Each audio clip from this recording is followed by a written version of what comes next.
तो आज की हमारी कहानी है सासू माँ के गहने। जमुना जी की अभी अभी नींद लगी ही थी कि बहू ममता उनके कमरे में आ गई और उन्हें झकझोरते हुए बोली, लो मम्मी जी बात कर लो। जमुना जी ने आंखें खोल कर देखा तो ममता हाथ में फोन लिए खड़ी हुई थी। उसे इस तरह देखकर जमुना जी ने पूछा, किसका फोन है बहू और किसका होगा? आपकी लाडली बेटी का है। जब देखो बस फोन खुड़का देती है, ये भी नहीं देखती कि सामने वाला आदमी कोई जरूरी काम कर रहा होगा या कोई आराम कर रहा होगा। बिल्कुल भी नहीं सोचती कि किसी के आराम में भी दखल पड़ रहा होगा। जमुना जी के छोटे से सवाल पर ममता ने पूरा लेक्चर दे दिया। बहू वो मेरी बेटी है, उसका दिल भी तो मेरे लिए दुखता ही होगा ना। अब मेरी तबीयत ठीक नहीं रहती है तो रोज फोन लगा देती है, नहीं तो पहले कहाँ रोज फोन करती थी। हाँ, हम तो आपके बड़ा दुख में रखते हैं जो उसका दिल आपके लिए दुखता है, चिड़चिड़ाती हुई ममता ने कहा। और आखिर फोन उन्होंने पकड़ाकर वहीं पास में खड़ी हो गई। आखिर यह भी तो सुनना जरूरी था कि जमुना जी अपनी बेटी से क्या बात करती हैं। जमुना जी के इस अपने कांपते हाथों से फोन को अपने कानों पर लगाया और बोली, हाँ बिटिया कैसी है तू? मैं ठीक हूँ अम्मा, तुम कैसी हो? बस बिटिया अपनी जिंदगी के दिन गिन रही हूँ। अब तो शरीर भी साथ नहीं देता, बस भगवान उठा ले। अब तो अरे ना अम्मा, अभी तो बहुत लंबी उम्र है तुम्हारी, अभी तो पोती पोती नाती नातनियों की शादी देखना बाकी है। अब तो ना लगे हैं बिटिया की तब तक जिंदगी जी पाऊंगी। बस तुम लोगों को भगवान सारी खुशियाँ दें और हमेशा अपना आशीर्वाद बनाए रखें। कहते कहते अम्मा को खांसी चल लग गया। ममता ने अम्मा के हाथ से फोन लेकर काट दिया और अम्मा को पानी का गिलासा पकड़ाकर वापस रसोई में चली गई। अम्मा ने जैसे तैसे अपने कांपते हाथों से 2 घूंट पानी पिया और गिलासा रखने ही लगी थी कि हाथ से छूट करके गिलासा गिर गया। अचानक गिलासा गिरने की आवाज़ सुनकर के ममता दौड़ी दौड़ी कमरे में आई। गिलासा को जमीन पर गिरा देखकर जमुना जी पर चिल्लाने लगी, ये क्या है अम्मा जी, आपसे गिलासा भी रखते नहीं बनता। गिरा दिया ना पानी और कर दिया ना फर्श गीला, अब मेरा काम फैला दिया। अब मैं घर का काम संभालूं या आपको संभालूं या आपके बिगड़े में काम को संभालूं? बहू हाथ कांप रहे थे इसलिए गिलासा गिर गया। हाँ हाँ सब समझती हूँ मैं, फोन पकड़कर अपनी बेटी से तो बात कर लेती हो आप। अब तो आपके हाथ बिल्कुल भी नहीं कांपते, पर जहाँ मेरा काम फैलना हो वहाँ आपके हाथ कांपने लग जाते हैं। अरे घर में कौन सी नौकरानी लगी है, मुझे ही तो साफ करना है, तो कम से कम बहू की सुविधा भी देख लिया करो। बहू मैं भी जीव होता है। बढ़ाती हुई ममता बाहर गई और एक कपड़ा लेकर कमरे में आई। फर्श पर पोछा लगाने लगी। पोछा लगाकर खड़ी हुई और जमुना जी की तरफ देखकर बोली, अब तो सो जाइए आप। बिन जमुना जी की प्रतिक्रिया जानने से ममता दरवाजा जोर से पटकती हुई बाहर निकल गई। जमुना जी एकटक अपनी बहू को देखती रह गई, पर वो ज्यादा कुछ नहीं कह सकती थी। आखिर रहना तो उन्हीं उसे ही के साथ था। बेटा तो सुबह का गया, शाम को ही घर में आता है था। दिन भर तो ममता ही होती थी उसके पास, इसलिए उसकी तेज जबान को भी जमुना जी झेल जाती थी। खैर ममता तो शुरू से ही तेज स्वभाव की रही है, पर फिर भी जमुना जी ने सब कुछ संभाल लिया। पैसे टके के मामले में कभी भी अपने बेटे पर निर्भर नहीं रही। पति की पेंशन का पूरा सहारा था। जब तक जमुना जी के हाथ पैर चलते थे, वो तो अपनी बेटी वंदना को खूब बुलाती थी। अपने हाथों से उसकी पसंद की चीज़ें खुद बनाकर खिलाती थी। बहू अगर चिड़चिड़ाती करती तो सीधा जवाब दे देती थी, कौन से तुम्हारे पति के पैसे खर्चे करवा रही हूँ, अभी तो मेरे पति की पेंशन आती है। अगर बेटी पर खर्चा करती हूँ तो तुम लोगों पर भी करती हूँ खर्चा। वो अकेले आकर खाती है क्या? तुम सब भी तो खा रहे हो, इसलिए हंगामा करने की जरूरत नहीं है। जमुना जी का जवाब सुन करके ममता चुप हो जाती। पर जब से जमुना जी बिस्तर पर आई हैं, तब से ममता का व्यवहार और भी रूखा हो गया है। अब तो फिर भी जमुना जी लाठी के सहारे उठ कर अपने नित्य कर्मों तो कर लेती है, नहीं तो जब वो बिस्तर पर अपने कानों के लिए दूसरे पर मोहताज हो चुकी थी, उस समय बेटी वंदना ने ही उसकी सेवा की थी। अब तो ममता आसपास भी नहीं भटकती थी।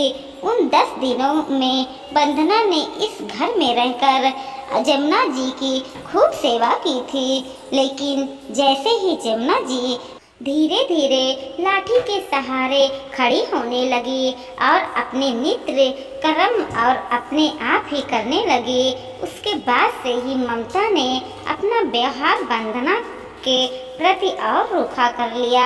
आए दिन किसी न किसी बात पर वंदना से बहस करने लगी थी। छोटी सी बात का बतंगड़ बना देती थी। अब तो जमुना जी को भी ममता की नजरें बड़ी अजीब सी लगती थी। पता नहीं क्यों वो सुबह और रात को ही सोते समय जमुना जी के पास जरूर आती थी और उनके गहनों पर सबसे पहले नज़र मारती थी। जबकि जमुना जी ने सिर्फ कानों के सोने के झुमके और पैरों में चांदी के पायल के अलावा कोई गहने नहीं पहन रखे थे। हाथों में से लाखों की चूड़ियाँ ही थी। उस दिन करवा चौथ था। वंदना अपने मायके में ही मौजूद थी।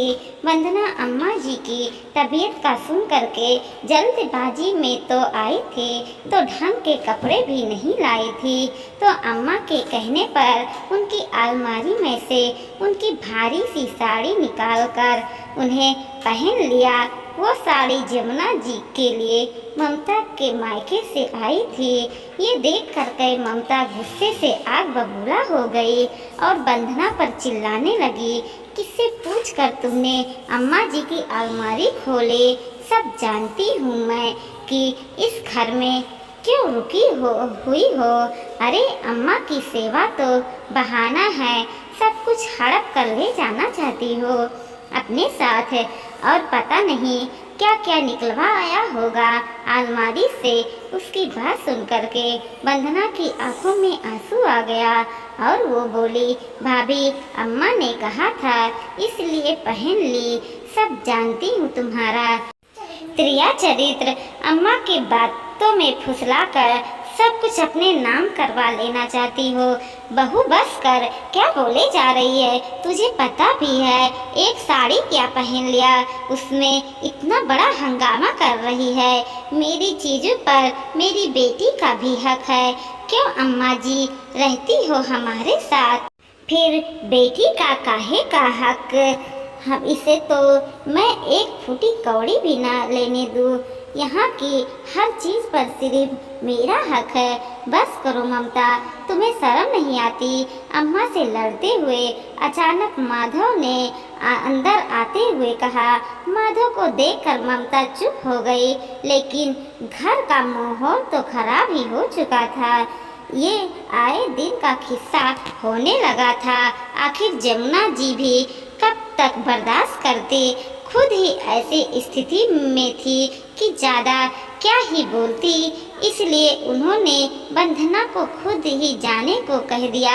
खैर वंदना तो बेटी थी, उसे तो अपने ससुराल जाना ही था, इसलिए वो वापस अपने ससुराल चली गई। अब वो जमुना जी को फोन से ही बात करती थी। इसमें भी ममता चिढ़ जाती थी।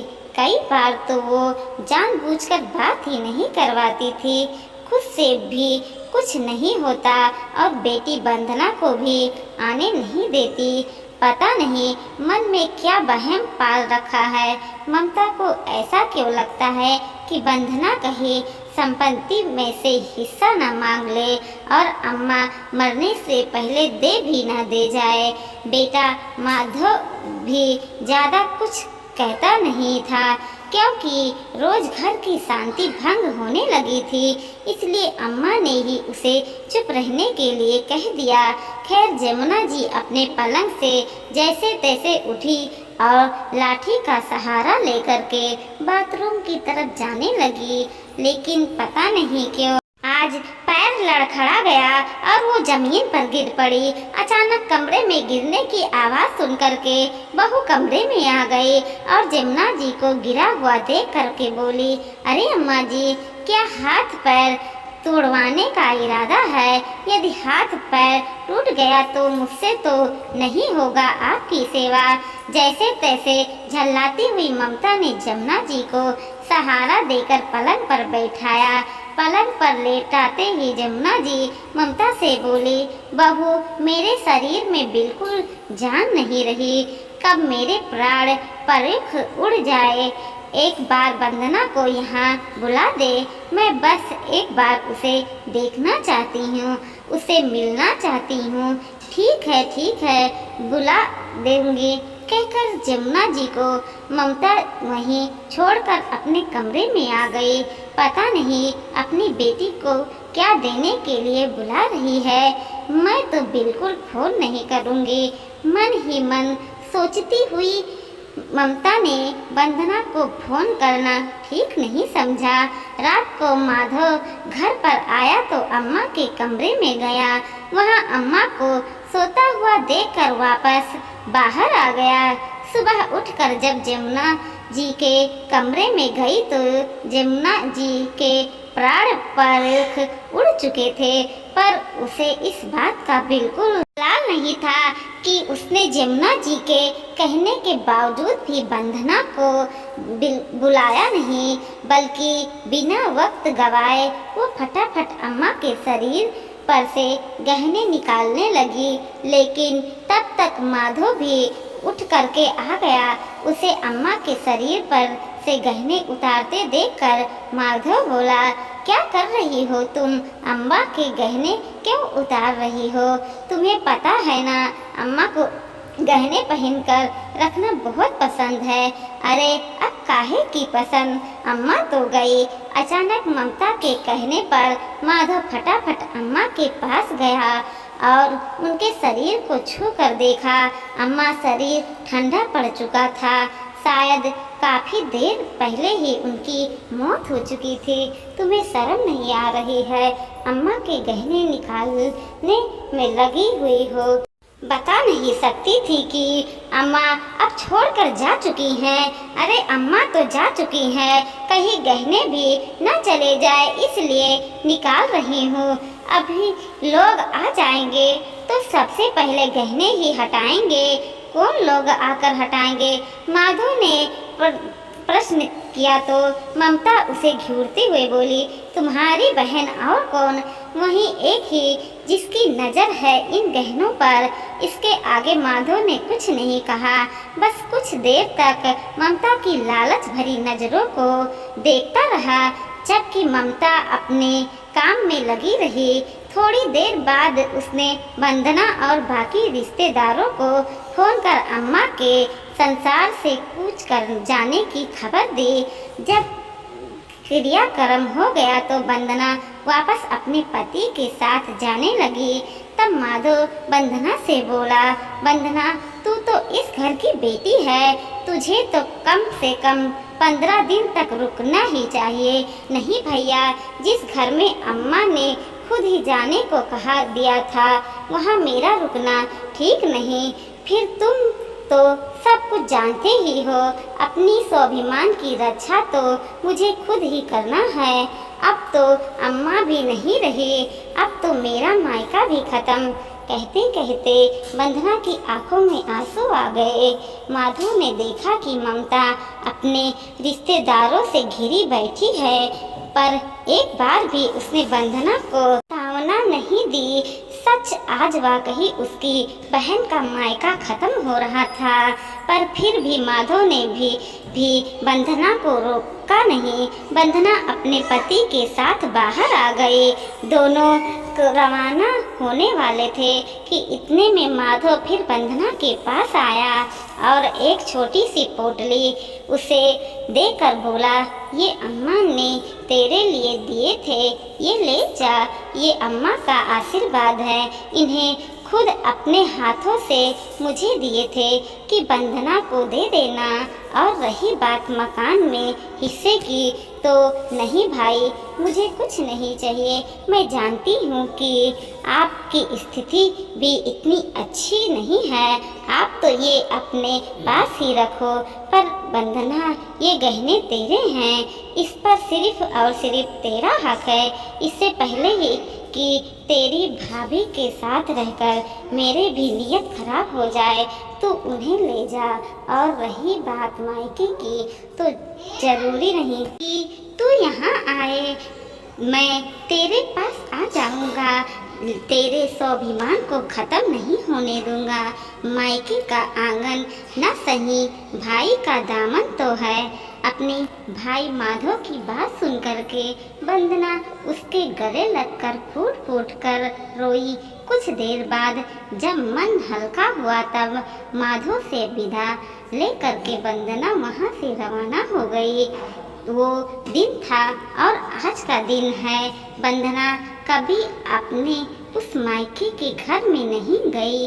हाँ, माधव रक्षाबंधन और भैया दूज पर खुद अपनी बहन के घर पर आ जाती है। हालांकि ममता ने इस बात पर भी काफी हंगामा किया था, पर माधव एक कान से सुनकर दूसरे कान से निकाल देता, तो ममता धीरे धीरे अपने आप ही चुप हो गई। और रही बात गहनों की, तो ममता उन गहनों के लिए अपना सिर पटकती रह गई। जब माधव ने उसे यह बताया कि अम्मा ने मकान बेटे के नाम, तो गहने बेटी के नाम किए थे और गहने उसे खुद वंदना को दे दिए।